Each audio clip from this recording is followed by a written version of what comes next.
उद्योग तुमचा, पैसा दुसऱ्याचा.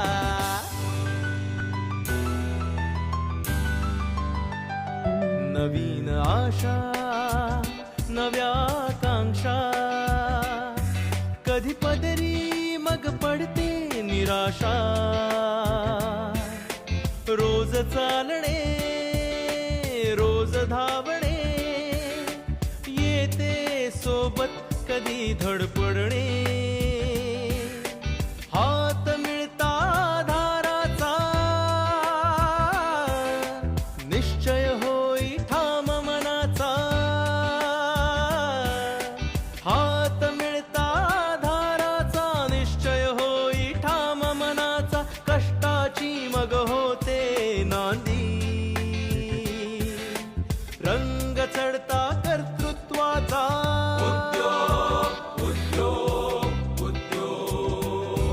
उद्योग तुमचा, पैसा दुसऱ्याचा. उद्योग तुमचा, पैसा दुसऱ्याचा.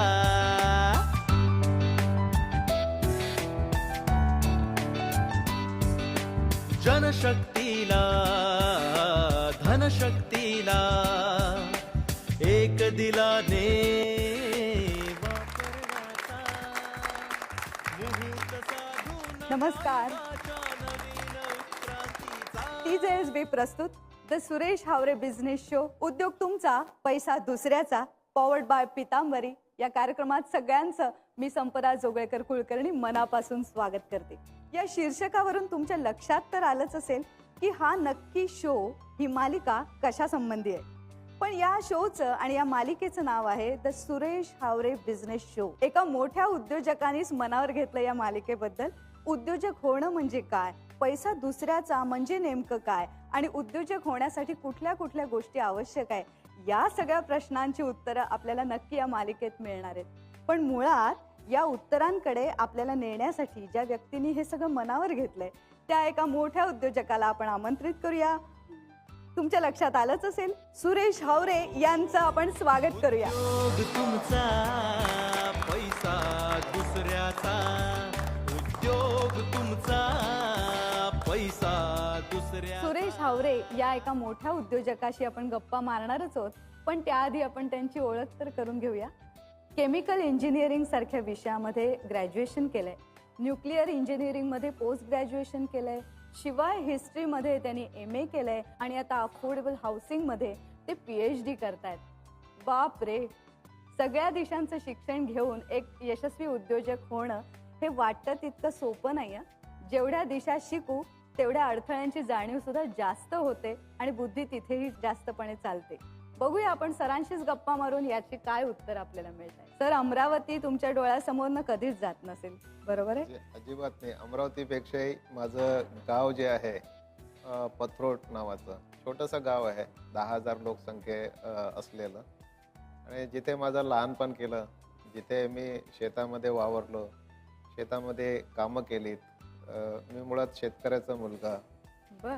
मराठी माध्यमाच्या शाळेत, जिल्हा परिषदेच्या शाळेत माझं प्राथमिक शिक्षण झालं, आणि असा गावातून मी बाहेर शहराकडे वळलो. बर. गावाकडून शहराकडे आलात, आणि शहरात नुसते आला नाहीत तर तुम्ही आल्याचं सगळ्यांच्या लक्षात आलं, कारण तुम्ही एक उद्योजक झालात. मनपूर्वक अभिनंदन आहे. धन्यवाद. धन्यवाद. पण गोल्ड मेडलिस्ट आपण ठरणं एखाद्या विषयात, मला वाटतं न्यूक्लिअर इंजिनिअरिंगमध्ये तुम्हाला गोल्ड मेडल मिळालंय, त्याची कहाणी सांगा. खरं म्हणजे खूप आनंदाचा क्षण होता माझ्या आयुष्यातला तो, की शिकावं असं खूप मनापासून वाटत होतं. माझ्या वडिलांची धडपड त्यामागे खूप होती, कारण त्यांना अर्ध्यावरती शिक्षण सोडावं लागलं, आणि म्हणून त्यांनी जीवापाड मेहनत घेतली आणि प्रयत्न केला की आपली मुलं शिकली पाहिजेत, आणि जो शिकेल त्याला पाहिजे तेवढं त्यांनी शिकू दिलं. इंजिनिअरिंगमध्ये असताना मी नागपूर युनिव्हर्सिटीमध्ये मेरिटमध्ये आलो, आणि मला गोल्ड मेडल नागपूर विद्यापीठाचं मिळालं. मग आम्हाला टाळ्या वाजून तुमचं अभिनंदन करू दे. त्यानंतर पुढे मला शिकायचं होतं.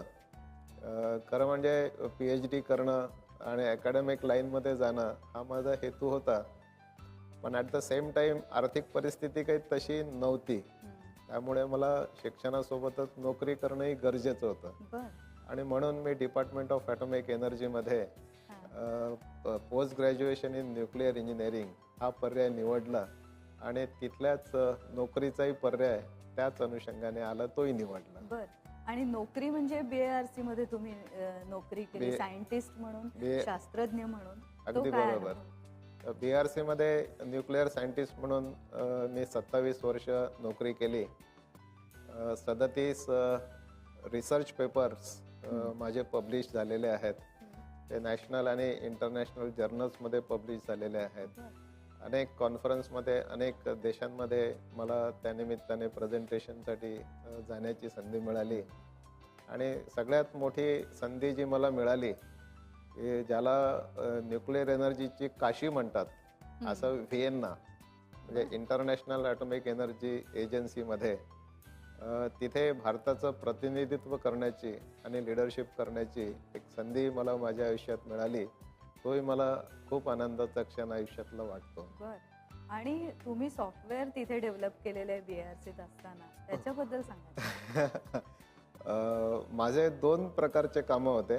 म्हणजे न्यूक्लिअर सेफ्टीमध्ये माझं काम होतं. सगळे जे न्यूक्लिअर रिॲक्टर्स आपल्या देशामध्ये इन्स्टॉल झालेले आहेत त्यांच्याशी निगडीत असं काम होतं. आणि एक सेफ्टी अनालिसिसचं काम होतं. एक्सपेरिमेंटल आणि अनालिटिकल असं दोन्ही स्वरूप त्याचे होते. एक कॉम्प्युटर कोड मी लिहिला आणि मला सांगताना आनंद होतो की अजूनही त्या कोडचा वापर रिॲक्टर लायसन्सिंगसाठी केला जातो. म्हणजे माझ्या पश्चातही माझं काम तिथे सुरू आहे. क्या बात आहे. म्हणजे असं म्हणतात ना की ते राज्य सोडल्यानंतर सुद्धा आपल्या सिंहासनाला मान मिळाला तर समजायचं चांगलं कर्तृत्व आहे. तो मान तुम्हाला मिळालाय. आता मला सांगा, महाराष्ट्र भूषण डॉक्टर अनिल काकोडकर यांच्या बरोबरही तुम्ही संबंध तुमचे आले, तो अनुभव कसा होता? खूप चांगला अनुभव होता. काकोडकर सरांपासून अनेक गोष्टी शिकण्यासारख्या होत्या. खरं म्हणजे 2 गोष्टी मी त्यांच्याकडनं शिकलो की एक तर he was empty handed man. He will carry everything in his mind and in his pocket. एक छोटी पॉकेट डायरी ते ठेवायचे आणि बॅक पॉकेटमध्ये ती ठेवायचे. आणि त्या पॉकेटमध्ये सगळ्या नोंदी असायच्या आणि मेंदूमध्ये सगळ्या नोंदी असायच्या. मी त्यांना कुठली बॅग घेऊन घरी जाताना किंवा घरून मोठी बॅग घेऊन ऑफिसमध्ये येताना असं बघितलेलं नाहीये. तर सगळ्या गोष्टी त्यांच्या माइंडमध्ये होत्या. आणि दुसरी गोष्ट की कोणतंही काम दिवसभराचं जे असेल ते संपल्याशिवाय ते कधी घरी गेले नाहीत.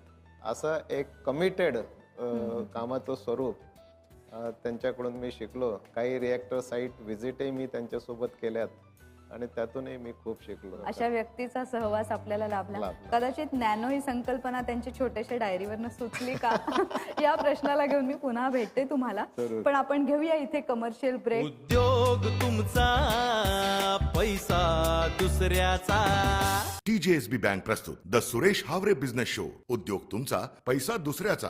Powered by Pitambari, media partner Maharashtra Times, सहप्रायोजक तन्वी हर्बल प्रोडक्ट्स आणि विना वर्ल्ड. उद्योग तुमचा, पैसा दुसऱ्याचा. सुरेश हावरे यांच्याबरोबर आपण गप्पा मारतोय. तुम्हाला नॅनो ही संकल्पना त्या छोट्या डायरीवरनं सुचली का? म्हणजे घर कसं काय एखादं नॅनो असू शकतं? ही संकल्पना जी आहे ही एक स्ट्रॅटेजी म्हणून वापरात आणलेली मी एक संकल्पना आहे. The blue ocean strategy. Ocean एखादा ब्ल्यू असतो आणि तिथे कॉम्पिटिशन नसते. तिथे स्विमिंग करायला आनंद वाटतो, पोहायला मोकळीक असते. तिथे आपण जेव्हा उद्योग सुरू करतो त्या वातावरणामध्ये तेव्हा आपली ग्रोथ होत राहते. परंतु धीरे धीरे कॉम्पिटिशनने हा जो ब्ल्यू ओशन असतो हा रेड होत जातो. ब्लडी कॉम्पिटिशन उद्योगामध्ये असते आणि रेड ओशन झाला की मग उद्योगाला अधोगती येते. मग यातून तर काय तर पुन्हा you have to create another blue ocean. आणि इनोव्हेशन इज द की. तर nano housing was nothing but innovation. म्हणजे मी काय केलं की नॅनो कार वरून ही संकल्पना घेतली. नॅनो कारची 2 वैशिष्ट्य. एक म्हणजे ती आकाराने छोटी आणि दुसरं किमतीने छोटी.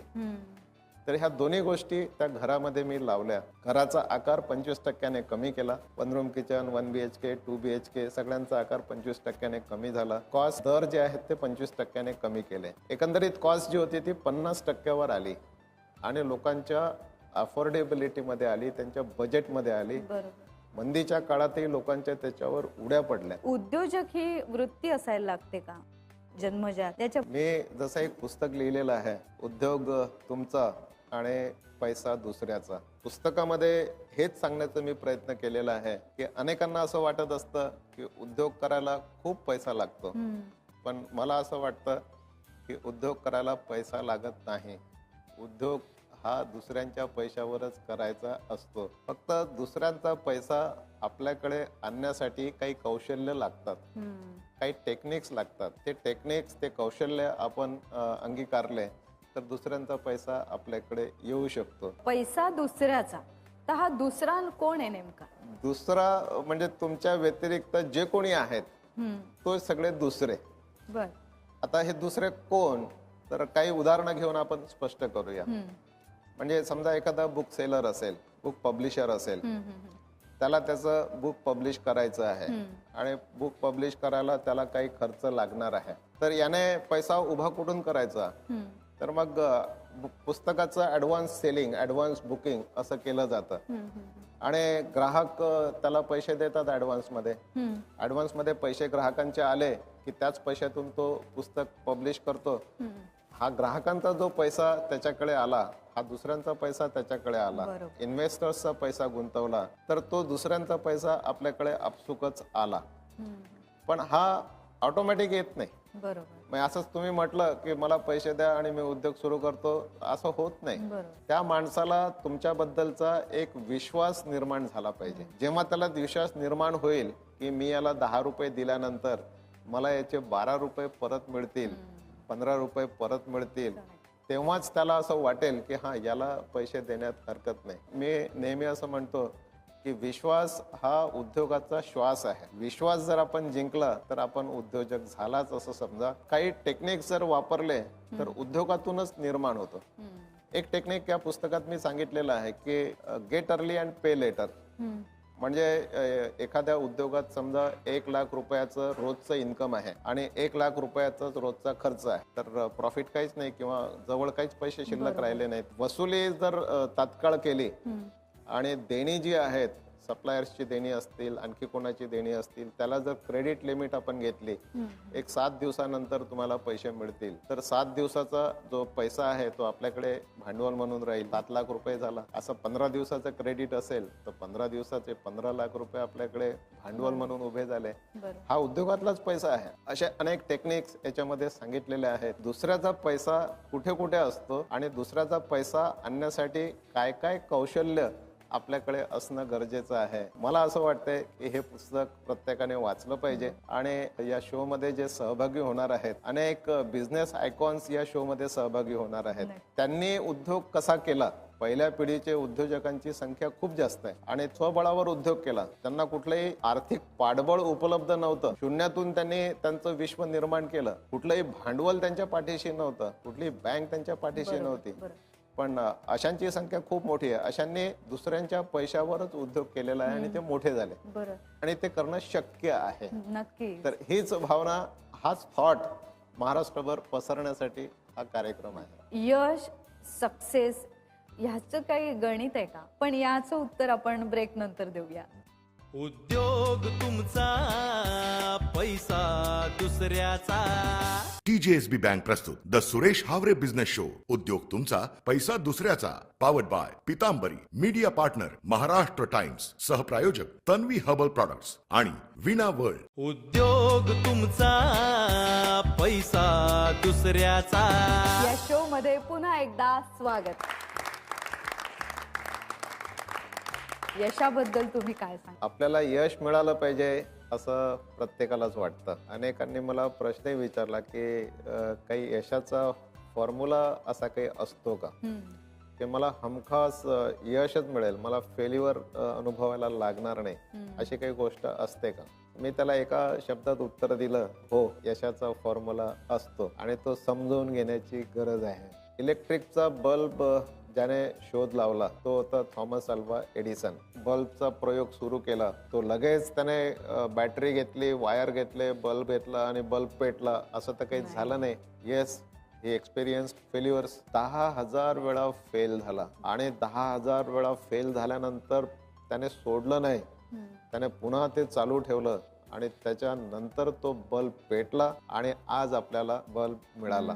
10,000 फेल्युअर्सच्या नंतर त्याला सक्सेस मिळाला. मला सांगा, किती तरुण एवढी जिद्द, एवढी चिकाटी, एवढी धडपड ठेवतात. की of success, formula of success is never quit. की उद्योग करायचा, पण उद्योग करायचा म्हणजे कुठल्या मोठ्या उद्योजकांना काही पार्ट्स, स्पेअर पार्ट्स विकायचे का स्वतःच एक ब्रँड तयार करायचं, याच्या संबंधी तुम्ही काय सांगा? मला असं वाटतं की उद्योग कोणताही करायचा, उद्योजकाला एक गॅप हे दिसली पाहिजे. कुठे गॅप आहे मार्केटमध्ये आणि ती गॅप फिलअप करणे हाच उद्योजकाचा एक उद्योग आहे. उद्योग करता करता जेव्हा आपण अनेकांना आपला माल सप्लाय करतो, अनेक कस्टमर्स पर्यंत आपण पोहोचतो, आपल्या सर्व्हिसेस देतो, यातून एक आपण सॅटिस्फाईड कस्टमर बेस असा एक तयार करतो आणि हा बेस जसा जसा वाढत जाईल तसा तसा आपला ब्रँड बिल्ड होत जाईल. या ब्रँडला एक व्हॅल्यू असते. उद्योगात जो यशस्वी होतो, पटकन कोणाच्याही तोंडी वाक्य येतं नशीबवान आहे. ते नशीबवान असणं म्हणजे काय याबद्दल सांगा. मला असं वाटतं की कर्तव्य जिथे संपते तिथून नशीब सुरू होतं. म्हणजे माणसाने कर्तव्यच केलं नाही, माझ्या नशिबात असेल तर मला मिळेल, माझ्या नशिबातच नसेल तर मला नाही मिळेल, बरोबर, हा एक्सक्यूज झाला. कर्तव्य पूर्ण पार पाडलेली आहेत. मला जे करणं अपेक्षित आहे ते मी पूर्ण केलं. त्याच्या पलीकडे म्हणजे there are certain factors which are beyond my control. तर त्याच्या पलीकडचे जे फॅक्टर्स आहेत जे काम करतील तिथे मला वाटते नशिबाचा भाग येतो. नशिबावर अवलंबून राहणारी माणसं अनेकदा कर्तव्यातच काटकसर करतात. एक कर्तव्य करण्याची गरजच नाही आणि नशिबात असेल तर मिळेल असं होत नाही. बरोबर. एक कर्म केल्याशिवाय फळ मिळत नाही. मला याचीच म्हणजे या मालिकेचं वैशिष्ट्य असं राहील की आता तुम्ही गेस्ट आहात, पण मग तुम्ही अनेक उद्योजकांसमोर तुम्ही होस्ट म्हणून राहणार आहात. तुमची जी पुढची निवड आहे या उद्योजकांची त्याबद्दल सांगा ना. महाराष्ट्रभरात किंवा देशभरात ज्यांनी उद्योग करून आपला नावलौकिक कमावलेला आहे अशा प्रथितयश उद्योजकांना यात सामावून घेतलेलं आहे. त्यात नव्या पिढीचे उद्योजक आहेत, फर्स्ट जनरेशन बिझनेसमॅन आहेत, असेच काही पिढीजात उद्योजक पण आहेत, महिला उद्योजकही आहेत, सेकंड जनरेशन उद्योजक असे पण त्याच्यामध्ये आहेत. मी असं पाहिलं महाराष्ट्रभर जेव्हा फिरलो, सगळ्यांशी जेव्हा बोललो, तर यातले बरेचसे उद्योजक शून्यातून त्यांनी आपलं विश्व निर्माण केलेले असे आहेत. कसं काय शक्य झालं, त्यांचा अनुभव महाराष्ट्रातल्या तरुणांना मिळाला पाहिजे, त्यांच्याकडून काहीतरी शिकायला मिळालं पाहिजे. त्यांचं उद्योग विश्व, त्यांचं भाव विश्व, त्यांचं जडणघडण अशी समजली पाहिजे. अनेक जण मी असे पाहिले की ते अडकून असतात. म्हणजे फॉर एक्झाम्पल गरिबीच्या ठिकाणी अडकून पडले. अरे मी गरीब आहे, मी कुठला उद्योजक होणार, मी कुठे उद्योग करू शकणार. पण या उद्योग मालिकेमध्ये असे काही उद्योजक सहभागी होतील की ज्यांच्याकडे गरिबी तर सोडाच, पण गरिबीपेक्षाही गरिबीच्या लेवलला ते होते. घरादाराची जेवणाची सोय नाही, पण आज देशभर नावलौकिक कमावलेले असे उद्योजक यात सहभागी होतील. मला असं वाटतंय की या उद्योजकांकडून त्यांचे अनुभव ऐकण्यातून नवीन पिढीला खूप प्रेरणा मिळेल आणि उद्योग कसा करावा, उद्योग सुरू करण्यासाठी काय आवश्यक आहे. म्हणजे प्रत्येक जण भांडवलावर अडकला असतो, तर भांडवलाची गरजच नाही हे जेव्हा त्याला समजेल तेव्हा तो उद्योगात उडी घेईल. पेपर वाचून, पुस्तक वाचून पोहता येत नाही, तुम्हाला तलावात उडी मारावीच लागेल. आणि म्हणून विचार करणं ही गोष्ट चांगली आहे, पण विचार करून तुम्ही उद्योग करू शकणार नाही. तुम्हाला उद्योगात उडी घेतल्याशिवाय उद्योग करता येणार नाही. उद्योजक होण्याची उर्मी आतमध्ये आली पाहिजे, ती वृत्ती निर्माण झाली पाहिजे, आतून आवाज आला पाहिजे. तो आतून आवाज यावा याच्यासाठी हा कार्यक्रम आहे. आणि याच नोटवर आपण हा आजचा एपिसोड थांबवूया, स्वल्पविराम घेऊया. धन्यवाद. नमस्कार. की आता यशस्वी उद्योजकांना आपण आणखी भेटत राहणार आहोत आणि स्वतः सुरेश हावरे याचं होस्टिंग करणार आहे. पण त्याचबरोबर सांगायला आणखी महत्वाची गोष्ट माझ्याकडे आहे, ती म्हणजे ज्या ज्या उद्योजकांना म्हणजे अगदी आत्ता ठरवलंय की मला उद्योग करायचाच आहे, अशा सर्वांसाठी हा शो आहे. आणि ज्यांना दुसऱ्यांसाठी परवानगी द्यायची आहे त्यांनी सुद्धा हा शो बघा. यात तुम्हाला खूप काही शिकायला मिळेल. नुसतंच शिकायला नाही तर तुम्हाला प्रत्यक्ष यांच्याशी संपर्क सुद्धा साधता येईल. तुम्ही वेबसाईट पहा, ईमेल ID पहा, फोन नंबर तुम्हाला दिलेला आहे. तुम्हाला ज्या मीडिया थ्रू त्यांच्यापर्यंत पोहोचायचं असेल तुम्ही संपर्क साधू शकता. आणि यशस्वी उद्योजकांची मालिका मी तुमच्याकडनं अपेक्षित करते आणि तुम्ही आमच्याकडनंही अपेक्षित करा. हा शो झी 24 तासवर दर रविवारी सकाळी 10 वाजता तुम्हाला आम्ही भेटणार आहोत. तेव्हा कुठेही जाऊ नका. या शो मध्ये सगळ्यांची मी वाट बघते.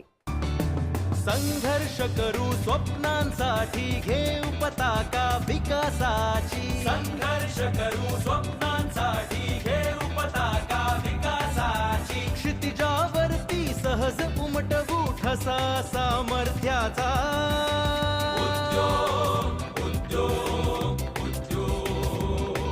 उद्योग तुमचा, पैसा दुसऱ्याचा. उद्योग तुमचा, पैसा दुसऱ्याचा. The Suresh Hawre business show. मनापासून शुभेच्छा देतो. खूप मोठे व्हा. उद्योग तुमचा, पैसा दुसऱ्याचा. झी 24 तास रहा एक पाऊल पुढे.